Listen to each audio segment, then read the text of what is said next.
Suppose somebody were to tell you that we had to reinterpret the Christian Bible as follows. You start with the premise that Jesus knew what he was talking about. Therefore, Jesus could not have possibly believed that the world was about to end and he was having visions of, the destruction of the city of Jerusalem. Well, that wouldn't really entail a reinterpretation of the Bible. That would entail a rewriting of it or a censoring of it, that you just ask people to ignore things that are written in the Bible on the grounds that, well, Jesus couldn't be wrong, so anything that's wrong, you're going to have to close your eyes to. Now, there's a lot of nonsense in Christianity, but that would be shockingly simplistic or just stupid. And I don't think Christians really even do that. Buddhism is definitely stuck at that stage of the game. You do deal with Buddhists telling you, with no sense of irony, look, the Buddha was very wise, therefore it's impossible that he believed in ghosts. Therefore, all the material about ghosts in the ancient writings, we basically should selectively ignore. And let me tell you, there's a lot of material about ghosts. Ghosts were a major concern in ancient India. The last video I put up that sort of just discussed one issue through Hercules being contrasted to the Buddha. Some people will watch that and will know right away what I'm talking about because they've dealt with the problems that are ongoing right now in scholarship of the religion. And other people watch and say, well, what is this guy hinting at? I remember I got email from someone following up on an article I had published about issues surrounding the embryo and development of the fetus in ancient Buddhist writings in the ancient Pali Canon.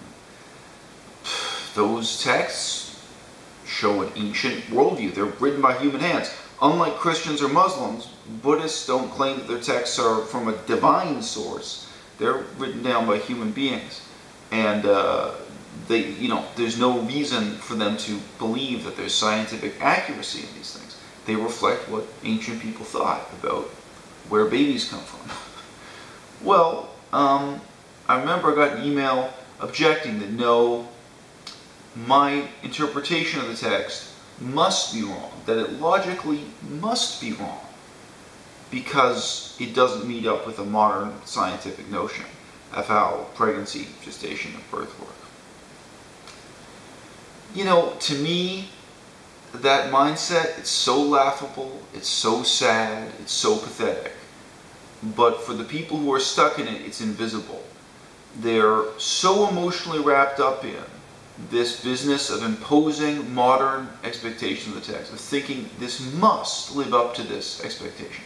The Buddha I see in the text must satisfy my need for this religion to be rational, scientific, or reflect some other virtue, or reflect some particular form of mysticism that they ascribe to it. It's sad, and I've seen it at all levels of education. I've seen it with, the sort of village monk who's only had a traditional education. I remember in particular one woman with a PhD presenting some of her PhD research. It dealt specifically with ethical consequences of action and life and death. She managed to go through the whole presentation without mentioning hell. And I started to ask questions. I didn't finish my sentence dealing with hell during the question period afterwards. And she basically had a nervous breakdown on stage. And that's pathetic. The term cognitive dissonance is overused. But you're looking at people who are so brittle in clinging to their notion of what the text must be, of what it logically must mean, despite the only evidence we've got, which is what that text says. It would just be pathetic if there were people around who claimed that, in ancient Greece, nobody believed in hell, Hades as they called it. That no, you must reinterpret these texts to reflect a modern rational view of the world. I think that would be laughed at. And certainly people would be regarded as insane if they stood up in a formal academic setting and presented those views. But man, I mean, in 2014, the discourse about Buddhism, it's absolutely stuck at that stage. And people are expected to be taken very seriously when they sit down next to you at an academic conference and tell you that they are interpreting a text on the assumption that the author was omniscient and therefore had perfect memory of events that happened 2,000 years earlier, and you're expected to sit there and take it seriously when people tell you their supposedly scientific and rational views of Buddhism that, again, they're imposing into the text.